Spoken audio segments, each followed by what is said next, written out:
and he's had impact performances in Australia recently, and he's in a good space, and we want him to build on this, along with him improving all aspects of his game, which will happen with more game time and the more confidence he gains playing those games.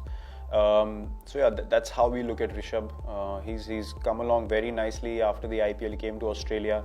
He wasn't a part of the white ball formats, but he kept working hard on his fitness, on his game, and he realized the importance of putting in that work, and he got the results eventually, which all of us were very happy to see, because he's someone that we have backed quite a lot, and for good reason, because of what you saw in Australia is something that he can do with the bat, and that brings in a lot of value to this team, and he will continue to be backed because he's an impact player. And along with his hard work, he can definitely be a very, very consistent match winner for India, and someone that the opposition would definitely be wary of every time they play against India. Not really, in this Australia series, we didn't speak about winning because of the World Test Championship. I think it's a byproduct of you doing well as a team anyway. So there's no point adding extra pressure as a team. For us, it remains a game of cricket, one at a time, one session at a time, 1 hour at a time, and that's how the success is achieved in the longest format of the game. Maybe in New Zealand we did discuss it a bit, and that could have added extra pressure on us to do everything so precisely, and we ended up being under pressure a little bit. But from Australia onwards, it was all about following a good process, preparing well, going out there and just understanding the situation and making sure that we play according to the situation. So no point thinking about something that's still months away. It's important to stay in the present and take one session, as I said, one day at a time in a test match, and move forward from there. Yeah, definitely. We are looking forward for them to play all tests and give us good starts like they did in Australia.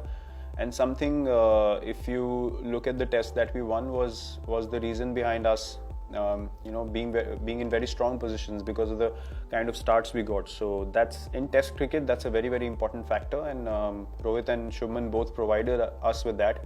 And we are looking forward to more of that from them in this series to put us into strong positions. So yeah, we are definitely looking forward to good starts from them in all the test matches that we play at home. Well, the last time around when we played England at home, we outbowled their pacers, which was, if you ask me, the very beginning of the dominance of this fast bowling group. Obviously, Shami and Umesh are not there, but I think Jassi is someone who will be very keen to start off at home in our own conditions as well, because he understands these pitches very well, and his skill sets will be very, very handy on this pitch. Along with guys like Ishant, Siraj, all of them bowling so well. So it's exciting to know that you have so many options and people who are bowling really, really well at the top of their games, and something that as a captain you're very, very pleased to see, and very excited for them to start off in this series very strongly against England tomorrow. Well, bowling combination obviously will try to give us as many options as possible, along with guys having the ability to contribute with the bat. That's been the pattern for success for us in home conditions over the last few years, and that continues to be the case this time around as well.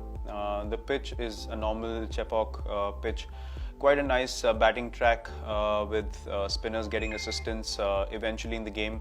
But the track is good enough for the fast bowlers to stay in the game also. So it's generally a good cricketing wicket.